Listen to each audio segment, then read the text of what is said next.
Today we are going to learn the analysis and treatment of the transactions. That is the nature of transactions and their treatment in our books of accounts. So depending on the nature of transactions, their treatment will differ. Right. So first we are going to see capital. Now capital is what account, that is what type of account it is. It is a personal account. Okay. So whenever the owner introduces capital, the owner can introduce capital in the form of either cash, goods or assets, etc. So the entry will be, if he is bringing cash, we will debit that account. If he is bringing goods, that account will be debited. So whatever he is bringing in the form of capital, that thing will be debited. So cash or goods or asset account debtor to capital account.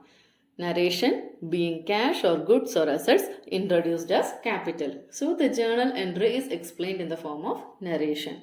Everybody who is seeing the entry, they can understand what the transaction is, which account is debited, which account is credited, everything will be transparent. Next is drawing account. Drawing account is also a capital account. It is also related to the owner, right? That is, whenever the owner of the business withdraws money for his personal use, it is called drawing.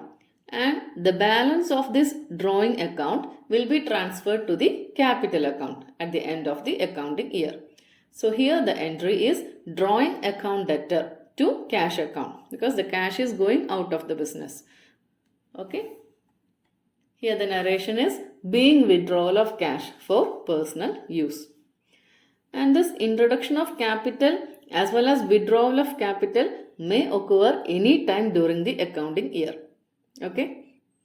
In addition to cash, there may be other expenses of the owner, that is, which he paid directly on his behalf, debiting his account. For example, payment of his insurance, taxes, rent, electricity bills, phone bills, like that. Then the business account and personal account of the owner, they are different. Why?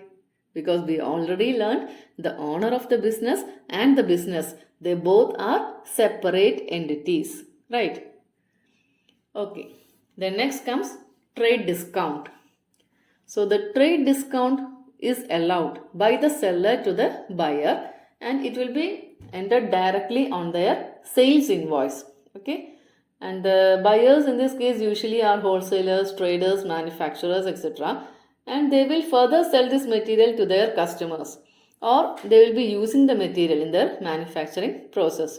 And this rate of discount may vary from customer to customer.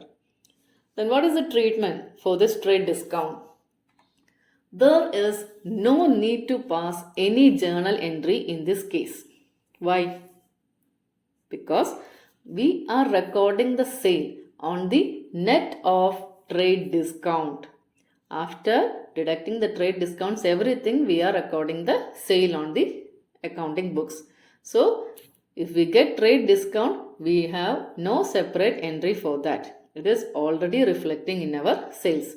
Similarly, if we get trade discount from our supplier, we book our purchase at what rate? At the net of trade discount. So there is no entry required for this trade discount. And sometimes cash discount is also allowed by the seller to his buyer. Still, it does not come in the category of trade discount. And why this cash discount is given? It is actually given to inspire their debtors to release their due payment in time. For example, a seller may allow 5% cash discount if he gets payment within a week or within a time limit of 45 days, like that. So that is an inspiration to the debtor to release their amount on that particular date, so that he will be getting that 5% cash discount. Okay.